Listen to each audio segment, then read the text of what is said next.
Nabi Shallallahu Alaihi Wasallam selalu ditanya tentang hari akhir atau kiamat.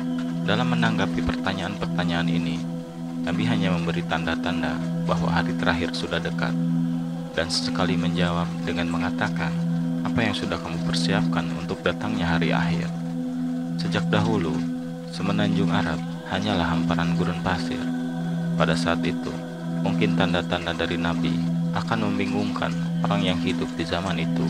Tetapi ketika kita melihat kondisi mereka hari ini, dan ini semua menjadi masuk akal, Nabi berkata bahwa tanda-tanda hari akhir adalah bahwa kita akan melihat orang-orang miskin yang tidak memakai alas kaki dari gurun bersaing satu sama lain dalam membangun bangunan tinggi. Hari ini, 2 dari 3 bangunan tertinggi di dunia berada di Uni Emirat Arab dan Saudi Arabia. 70 tahun yang lalu, tempat-tempat ini hanyalah gurun, dan sekarang mereka dihiasi dengan gedung-gedung tinggi. Nabi juga mengatakan bahwa jarak yang akan ditempuh dalam waktu singkat, mengingat di zaman itu bepergian dengan unta atau berjalan kaki merupakan metode transportasi utama. Namun jika kita pikirkan bentuk transportasi yang kita miliki saat ini, apa yang disampaikan Nabi merupakan sesuatu yang benar terjadi, dan terjadi dengan adanya peningkatan kecepatan dalam jarak yang kita tempuh.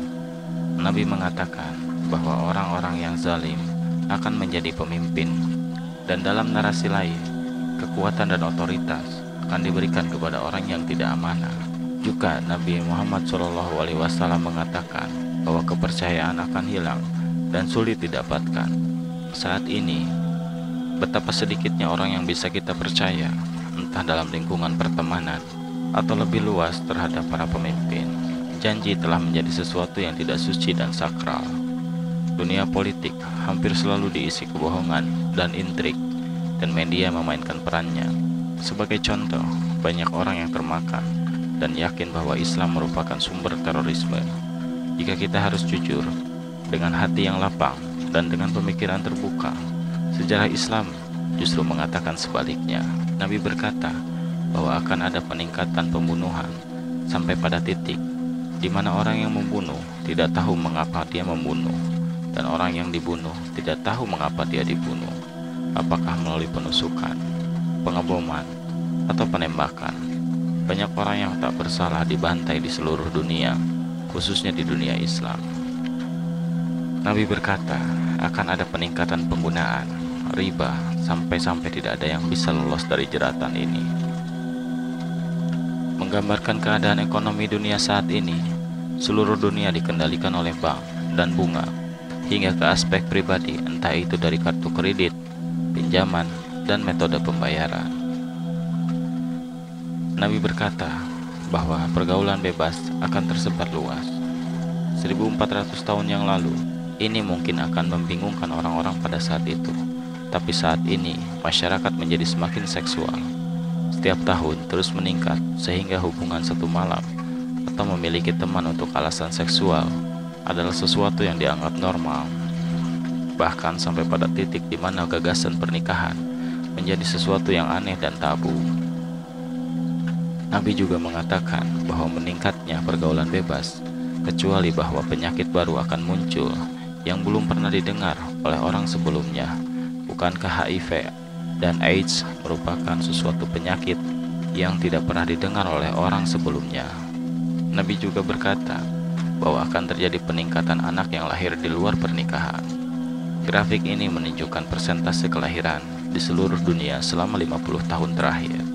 Jika dilihat peningkatan yang signifikan selama 50 tahun di semua negara di seluruh dunia, di Inggris hari ini sekitar 50% anak-anak lahir di luar pernikahan dibandingkan dengan 50 tahun yang lalu, yang hanya 5%. Nabi berkata bahwa wanita akan telanjang meskipun berpakaian.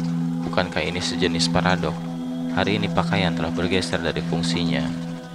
Pakaian menjadi semakin pendek dan ketat, sehingga para wanita berpakaian, namun bentuk dan lekuk tubuhnya masih bisa dilihat, dan terkadang ada beberapa pakaian yang sengaja dibuat tipis dan menerawang. Ini adalah salah satu nubuat yang paling luar biasa, hanya berjarak 100 tahun yang lalu. Terutama di negara-negara barat, wanita mengenakan gaun panjang dan pakaian yang longgar. Namun sekarang kondisinya berubah sangat drastis. Nabi mengatakan konsumsi minuman keras akan meluas. Pesta minuman keras telah menjadi masalah besar terutama di kalangan remaja. Ganja menjadi legal di beberapa negara, dan dalam kurun waktu 100 tahun banyak obat-obatan seperti ekstasi, LSD diciptakan dan telah dengan cepat diintegrasikan ke dalam budaya pesta.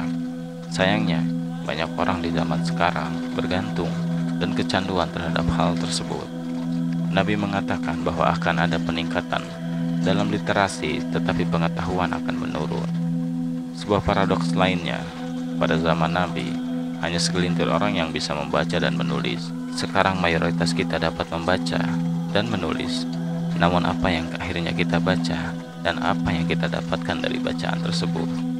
Penting untuk dicatat bahwa Allah Subhanahu wa Ta'ala memelihara nubuat ini, menegaskan bahwasanya agama kita sebagai sebuah kebenaran, tetapi yang lebih penting bagi kita untuk menjadi 100% seyakin-yakinnya bahwa memang hari akhir sudah dekat dan sebenarnya akan segera terjadi. Nabi pernah ditanya, kapan hari akhir akan terjadi? Nabi menjawab, apa yang telah Anda persiapkan untuk datangnya hari itu? Mari kita berusaha dan mulai mempersiapkan hari yang dimana saya maupun Anda tidak dapat melarikan diri. Apabila sebagian nubuat Nabi sudah terbukti dan kita meyakini bahwa apa yang disampaikan Nabi akan terjadi di dunia maupun di akhirat kelak. Hari akhir atau disebut sebagai al-yaumul akhir merupakan hari terakhir hidup di dunia, karena tidak ada lagi hari di dunia setelahnya. Hari kiamat atau yaumul kiamah diartikan hari kebangkitan. Pada saat itu manusia akan dibangkitkan dari kubur dan akan berdiri di hadapan Allah Subhanahu wa Ta'ala. Sebagaimana dalam sebuah surat, Allah Subhanahu wa Ta'ala berfirman yang artinya, dan sesungguhnya hari kiamat itu pastilah datang dan tidak ada keraguan padanya, dan bahwasanya Allah membangkitkan semua orang di dalam kubur. Al-Quran, Surat Al-Hajj, ayat 7.